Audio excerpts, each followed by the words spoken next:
Now there's various filter medias you can put in these all-in-one filters, but with these all-in-one filters it's really important to understand that they're gravity fed.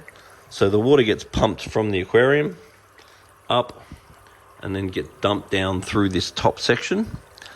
And you need to understand, where does the water go back into the tank, and therefore how does the water go back into the tank? And then you need to make sure that the water can go back into the tank. So in this case, the water is going over here.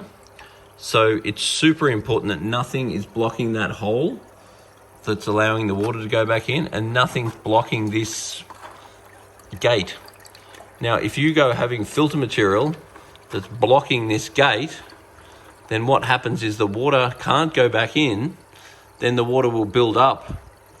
And then if the water builds up, what will happen is the water will start to come over here because it can't go out, so it'll come over here. And then what happens is it goes through there and out. And that's not so fun, because then when that happens, it goes down the back of the tank. You can often see like the dribbles, which you can see clearly on this tank. You can see the dribbles on the back there, where the water's dribbling down, and then it goes into the bottom here. And even when you fix this problem, you'll be surprised how long it takes the water to dribble out, making you think you haven't fixed it, but you have fixed it. You've just got to wait for the water to actually come out that's sort of caught in the matrix underneath.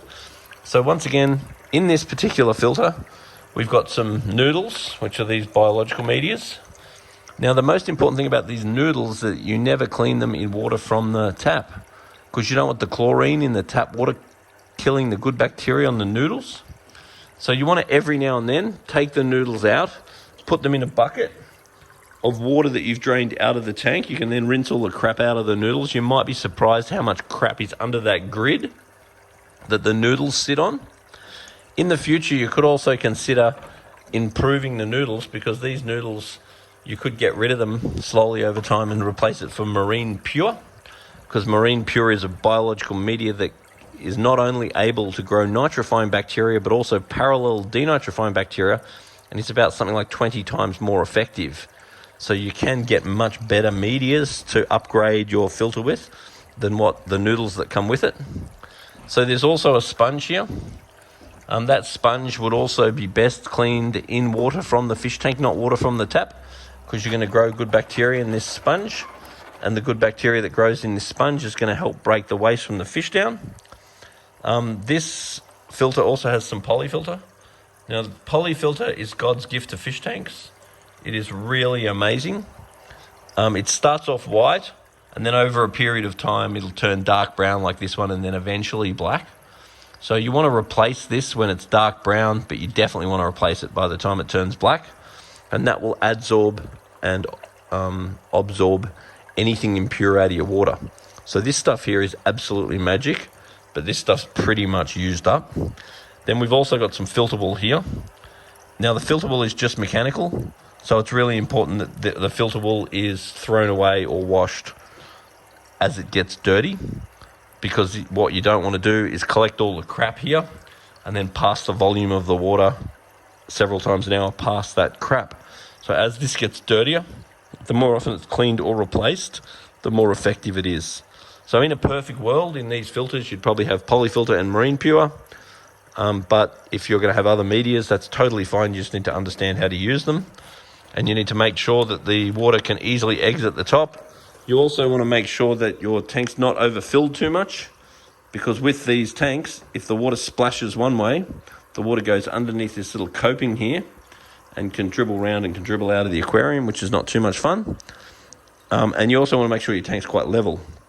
So you can see this one is not quite level because there's a little bit less gap there than there is there. So in a wonderfully perfect world, when you're doing a decent water change, you could get someone to lift that side up and slide a packer under it. But you need to make sure, if you're going to do that sort of stuff, that it doesn't create a rock in the tank, because you need to make sure that that it's evenly packed.